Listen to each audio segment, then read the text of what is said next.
उत्तर प्रदेश के एक छोटे से कस्बे में एक सीधा सादा मगर इज्जतदार घराना रहता था।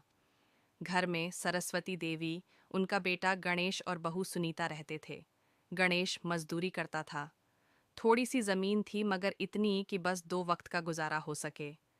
कई बार घर में राशन खत्म हो जाता और गणेश को शहर जाकर दिहाड़ी करने पड़ती।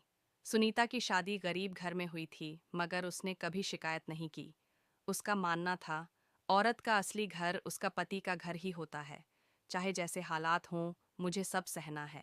मगर सरस्वती देवी का मिजाज कुछ सख्त था।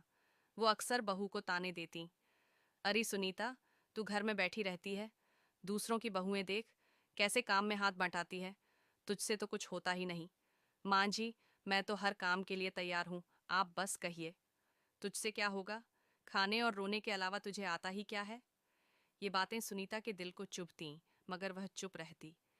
एक दिन हालात इतने बिगड़े कि घर में चावल का एक दाना भी न बचा। गणेश शहर में था और 5 दिन बाद लौटने वाला था। सुनीता, आज अगर खाने का इंतजाम नहीं किया तो समझ ले इस घर में तेरी कोई जगह नहीं। यह सुनकर सुनीता ने ठान लिया कि अब कुछ करना ही होगा। अगली सुबह वह सिर पर टोकरा रखकर पास के जंगल की तरफ निकल पड़ी। वहां से लकड़ियां काटी और बाजार में बेच आई। भले ही रकम थोड़ी थी, मगर उसकी आंखों में चमक थी। माँ जी, ये पैसे रख लीजिए, आज कुछ खाने का इंतजाम हो जाएगा। इतने से पैसों से क्या होगा? ये सब दिखावा है। सुनीता चुप रही। उसे मालूम था कि यही छोटी शुरुआत बड़े रास्ते की पहली सीढ़ी है।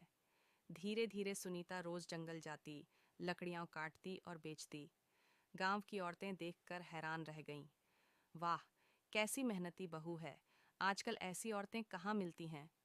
अरे देखो, गणेश की बीवी तो जंगल में लकड़ियां काटती फिरती है। गणेश जब शहर से वापस आया और सुनीता के हाथों पर पड़े छाले देखे तो उसकी आंखें भर आईं। अरे सुनीता, ये सब करने की क्या जरूरत थी? तूने ये तकलीफ क्यों उठाई? अगर मैं मेहनत न करती तो माँ जी भूखी रह जाती और तुम शहर में परेशान होते। ये तकलीफ मेरे लिए नहीं, इस घर के लिए है। गणेश का सीना गर्व से चौड़ा हो गया, मगर सरस्वती देवी अब भी बहू से खुश न थी। लकड़ी बेचने से घर चलता है क्या? ये सब वक्त की बातें हैं। वक्त बीतता गया। एक दिन कस्बे में मेला लगा। उस दिन लकड़ी की मांग ज्यादा थी। सुनीता ने खूब मेहनत की और अच्छी खासी कमाई कर लाई। माँ जी, आज पूरे हफ्ते का राशन आ गया। देखा मां, मेरी सुनीता ने पूरे घर को संभाल लिया। आज पैसे आए हैं तो कल फिर खाली हो जाएगा। माँ जी, अगर मेरी मेहनत से आपको शर्म आती है तो ये मेरा नसीब है, मगर मैं जानती हूँ कि मेहनत और सब्र से बढ़कर कोई ताकत नहीं। औरत अगर हिम्मत कर ले तो पूरे खानदान का सहारा बन सकती है।